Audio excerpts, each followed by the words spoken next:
I dobar dan ljudi, dobrodošli u igricu Sport Heads Football.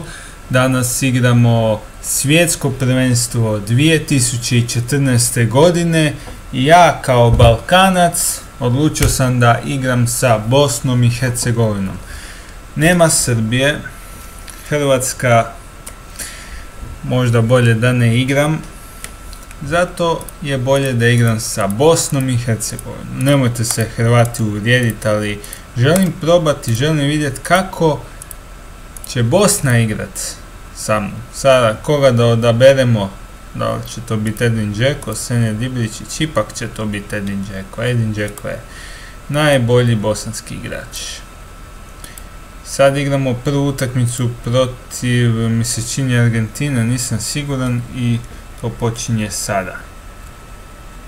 Edin Džeko, gol, 1-0 vodimo. Edin Džeko zabija za 1-0. Kakve su ovo prepreke, ljudi. Ajoj, sad mogu još primi gol. Ajmo, to biće 2-0, biće, neće. Još ima 35 sekundi do kraja. Mogu li sad zabiti gol? Mogu. 2-0 vodi Bosna protiv Argentine u igrici. Ali sad će biti možda 2-1. Ne, ajmo. 20 sekundi ostalo. Koliko je to do kraja ostalo? 3-0 vodimo. I opet sam dobio ozljedu ovom bocom u glavu. Joj, 3-1 je 9 sekundi do kraja, još nije gotovo, još ima teoretske šanse da Argentina nešto napravi, da zabije gol. Mi ćemo dati gol za 4-1 i kraj, pobjeda. Bosna je pobjedila Argentinu i ide dalje sa 3 boda u drugo kolo skupine. Nigerija je sljedeći protivnik. Može li Bosna pobijediti Nigeriju? 0-0 je za sada. Nigerija izgleda da je jači protivnik od Argentine. Možemo li sada Nigeriji dati gol? Kakav gol za 1-0, Edin Džeko. 37 sekundi je ostalo do kraja susreta. I Nigerija pritišće, ali uspjeli smo nekako izbaciti loptu iz našeg prostora. Može li sad Nigerija nešto napraviti? Ne može. Možemo li mi zabiti gol? Možemo. 2-0, 20 sekundi ostalo do kraja. Nigerija nema nikakve šanse da napravi nešto više od ovog. Ima 2-1, 14 sekundi ostalo. Sad smo u velikoj opasnosti da primimo još jedan gol. Valjda nećemo, možda ćemo zabiti. Hoćemo li zabiti? Ne treba nam taj treći gol kad smo pobjedili 2-1. Sad igramo protiv Irana treću utakmicu u ovoj skupini. Vodimo 1-0, mislim da ćemo proći kao prvi 100% sa svim pobjedama. 2-0. Osmina finala za našeg protivnika će biti vrlo teška i vrlo neizvjesna. 2-1 vodimo Iran. Ništa nije gotovo. Iran se pokazao jačim protivnikom nego Nigerija i Argentina. 2-2. Iran se ne predaje. Ali ne, 3-2 vodi Iran. Šta se dešava ovdje u Brazilu?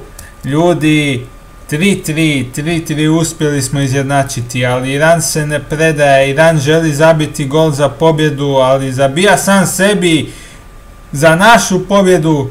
5, 4, 3, 2, 1 i kraj je. Ide Bosna dalje. I to protiv Švicarske će odigrati utakmicu osmine finala. Vidimo da je Hrvatska prošla igra protiv Španjolske, ali na kraju ćemo vidjeti koji je konačan rezultat te utakmice.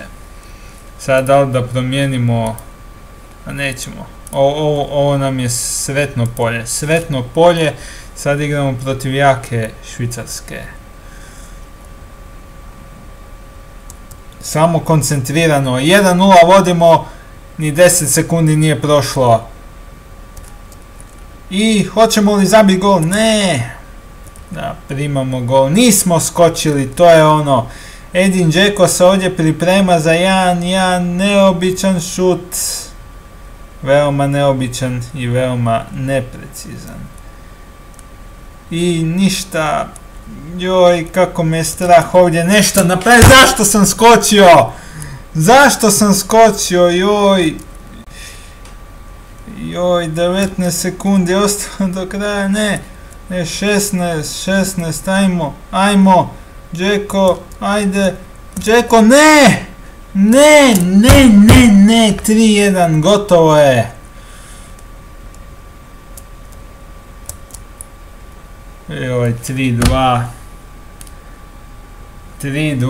joj, izgubili smo ljudi. Bože moj, ali joj, kako smo mi to izgubili ljudi. Ne mogu da vjerujem, ovo čak je i Hrvatska izgubila. Prošli su dalje Brazil, Kolumbija, Francuska, Njemačka, Španjolska, Italija, Švicarska, kurva i Portugal. I to je bilo sve od nas. Vidimo se drugi put. Hvala vam na pozornosti i doviđenja.